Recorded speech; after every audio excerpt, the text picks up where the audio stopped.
আজ মহাশিবরাত্রি।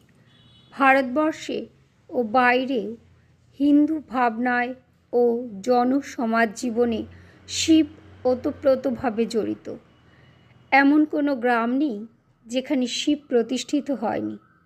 আর্য অনার্য, শবর, কোল, ভিল, মুন্ডা সকলেই হৃদয় দিয়ে তাকে ভালোবাসে।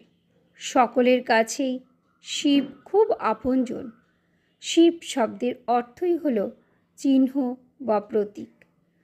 তবে কবে থেকে এই শিবলিঙ্গ পুজো ভারতবর্ষে চালু হয়েছে সঠিকভাবে জানা না গেলেও শিব পুজোর প্রতীক রূপে লিঙ্গ পুজোর সমাদর প্রাক বৈদিক যুগ থেকে শুরু হয়েছিল।